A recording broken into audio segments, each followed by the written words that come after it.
Ladies and gentlemen, Slavoj Zizek has made his way to the golden mean, to the enlightened center, where everyone who is honestly pursuing truth and is not ideologically blinded to one dogma or another will eventually end up. And it's very interesting because he wrote this article wildly criticizing, as you'll see, the medical industrial complex and its role in all of the weird trans issues with children. And it's funny because I was listening to some reactions from people on the left to this article, and it seemed to be causing a lot of internal division. But I also agree with Eric that it's not actually that important to the main argument he's making. Well, no, it is. He says this, he uses the premise, unquestioningly affirmative approach, which is just to say that it's too easy to be trans. Trans lobby got everyone out there being trans on Friday and transing back on Monday. Honestly, I don't even know what to say. But that doesn't, that's not a premise for the point that there's nothing abnormal in sexual confusion. Yeah. Who the fuck is Zizek to say this? Puberty blocker. It's a medical issue. A psychoanalyst. That's who it is. A Lacanian psychoanalyst who's written about sexual identity. A doctor and a patient can deal with this without Zizek interjecting himself into this conversation. Because anecdotally, I know it can be a humiliating, difficult, long waitlisted and unaffordable process, but Zizek is just so sure that in whatever he calls the West, it's just too easy. We got our trans listeners out there, and I hope they're hearing this. Your problem is you just have it way too easy. And the thing is if you're on the left and you buy into the lie, the verifiable lie that Peterson or Zizek will expose here, that is that the medical literature suggests that it's a reasonable treatment to give children puberty blockers or hormone replacement therapy or worse, gender reassignment surgery when they're 13 or 14. And so if you think that that's what the medical literature says, then you're going to think, oh my God, Zizek is now a fascist because he's criticizing this. When the reality is the medical literature that says that doesn't exist or is complete garbage. So let's get into the article. Some claim that wokeness is on the wane. In fact, it is gradually being normalized, conformed to even by those who inwardly doubt it, and practiced by the majority of academic, corporate, and state institutions.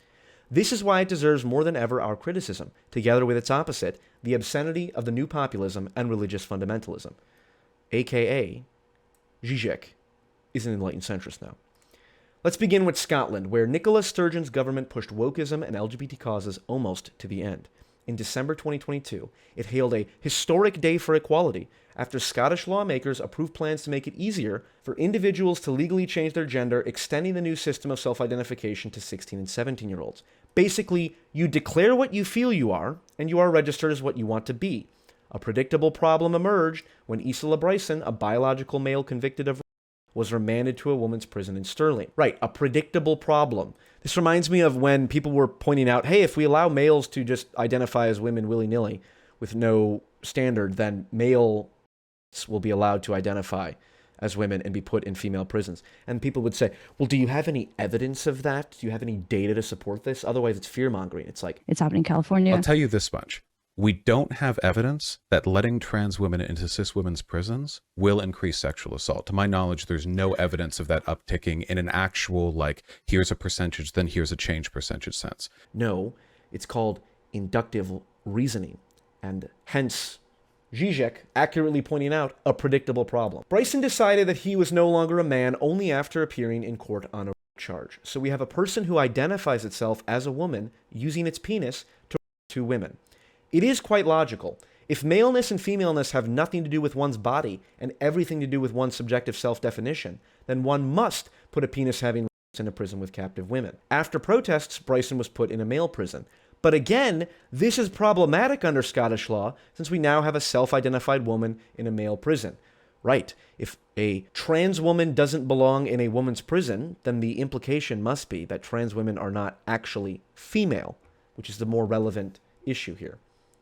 Sturgeon resigned because she alienated a part of the population that isn't anti-LGBT, but simply rejects such measures, aka 95% of people. The point here is that there is no easy solution, because sexual identity is in itself not a simple form of identity, but a complex dimension, full of inconsistencies and unconscious features, something that in no way can be established by a direct reference to how we feel. This is a direct challenge to the entire notion that people are the arbiters of their own identity. And Zizek is going to get called a fascist left, right, and center. Well, not center from this. The recent controversy about the use of so-called puberty blockers concerns another aspect of the same complexity. The Tavistock Clinic in London was ordered by higher authorities to restrict the use of puberty blockers that suppress hormones, and in this way, pause a child's development of sex-based characteristics such as breasts. Tavistock was administering these drugs to youngsters between 9 and 16 who appeared not to be able to choose their sexual identity. Tavistock's clinicians reasoned that there is a danger that youngsters who can't determine their sexual identity would make an enforced choice under the pressure of their environment, thus repressing their true inclination to be trans mostly. Puberty blockers were necessary to allow such youth to postpone their entry into puberty, granting them more time during which to reflect on their sexual identity before deciding on it at a more mature age. Would make an unforced choice. Going through puberty from the medical establishment is considered a choice, an enforced choice to go through your natural puberty. That's where we are in the backwards situation. Puberty blockers were administered to almost all children sent for assessment at Tavistock, including to autistic and troubled youngsters who may have been misdiagnosed as uncertain about their sexuality.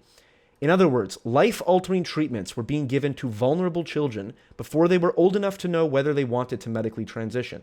As one of the critics said, a child experiencing gender distress needs time and support, not to be set on a medical pathway they may later regret. It cannot get any more common sense than this. A 13-year-old is not in a position to decide, especially an autistic 13-year-old that can't fit in and is willing and knows that taking on a trans identity will, suddenly get them celebrated and welcomed, which people say, oh, that's not true. It's obviously true, and Zizek knows this as well.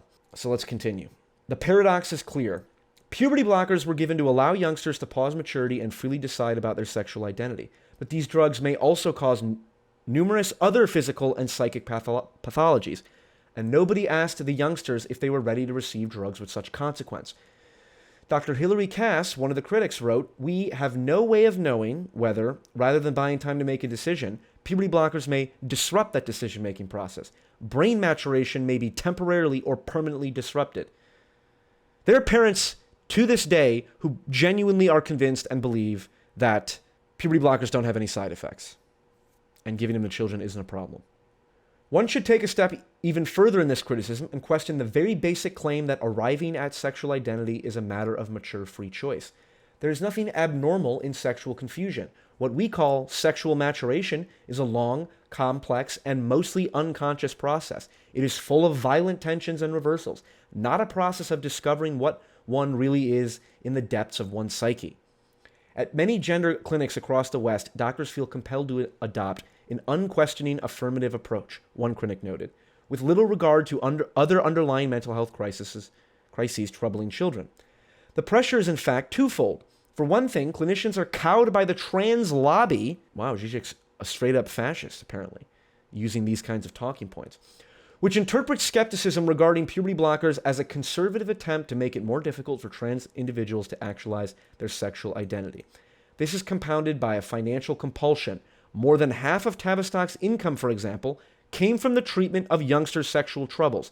In short, what we have here is the worst combination of politically correct badgering with the brutal calculation of financial interests. The use of puberty blockers is yet another case of woke capitalism. Amen. Karl Marx had some good ideas, and some of those ideas were pointing out the degree to which culture is influenced by capitalist interests. And certainly the desire to normalize that 13-year-olds should become permanent medical positions by being put on puberty blockers for the rest of their lives is a cultural trend that just so happens to secure the bottom line of the pharmaceutical companies and medical industrial complex profiting off of all of these surgeries and treatments. To be sure, both of these controversies resulted in at least a partial victory for anti-woke forces. Sturgeon resigned and the Tavistock Clinic was closed. But the forces at work have a momentum that far exceeds the views of individual politicians and the dynamics of a particular institution. If anything, individuals and institutions are constantly attempting to accommodate themselves to strictures coming from elsewhere, rather than imposing them top-down. It is therefore certain that similar scandals will continue to multiply. As if interest group agitation and the compulsions of capital weren't enough, wokeness can also draw upon reserves of religious strength. In our official ideological space, of course, wokeness and religious fundamentalism appear as incompatible opposites. But are they really? Not if you've watched Jordan Peterson's lectures. Nearly a decade ago, the ex-Muslim activist Maryam Namazi was invited by London's Goldsmiths College to lecture on the topic, apostasy, blasphemy, the free expression in the age of ISIS. Her talk, which focused on Islamic oppression of women, was repeatedly and rudely disrupted by Muslim students. Did Namazi find allies among the college's feminist society? No, the feminists sided with the Goldsmiths Islamic Society. Interesting. This unexpected solidarity is ultimately grounded in the similarity in the form of the two discourses. Wokeness operates as a secularized religious dogma, with all the contradictions this implies. John McWhorter, a black critic of racial wokeness, has enumerated some of them in his recent book, Woke Racism. You must strive eternally to understand the experiences of black people. You can never understand what it is to be black. And if you think you do, you're a racist. Show interest in multiculturalism. Do not culturally appropriate. This is not exaggeration. Anyone who doubts the movement's repressive potential would be well advised to read A Black Professor Trapped in Anti-Racist Hell. I did read that, and I kind of want to skip that. And if you're interested, I'll put the link in the thing and you can read it. Two things should surprise us here. First, this new cult combines belief in fixed, objectivized dogmas with full trust in how one feels, although only the oppressed blacks have the right to refer to their feeling as a measure of the racist's guilt. A critical confrontation of argumentation plays no role, which implies that open debate is a racist, white supremacist notion. This is exactly what Peterson says when he says, the debate about the First Amendment is not about who gets the right to free speech, it's whether or not free speech exists. Objective facts are a tool of white supremacy. Yes, so that, as Trumpists used to say, we need to generate alternative facts. To be clear, there's a kernel of truth in this. Those who are brutally oppressed can't afford the deep reflection and well-elaborated debate needed to bring out the falsity of liberal humanist ideology. But in this case, as in most other cases, those who appropriate the role of the leaders of the revolt are precisely not the brutalized victims of racist oppression. The woke are a relatively privileged minority allowed to participate in top-quality workshops of an elite university. Second, the mystery resides in the functioning of the big other, the Telluride administration. The view gradually imposed on all by the awoken black elite was the view of a minority, initially even among the black participants. But how and why did those few not only succeed in terrorizing the majority, but even compelling the Telluride Association to take their side and decline to defend Lloyd? Why didn't they at least assume a more nuanced position? How does wokeness, although a minority view, manage to neutralize the larger liberal and leftist space, instilling in it a profound fear about openly opposing the woke? Psychoanalysis has a clear answer to this paradox, the notion of superego. Again, Zizek and Peterson really are two guys in the same, differing bodies. The rest of the article is a little deep into Lacanian psychoanalysis, which we'll skip for now, but end with, the woke awaken us to racism and sexism precisely to enable us to go on sleeping. They show us certain realities so that we can go on ignoring the true roots and depths of our racial and sexual traumas.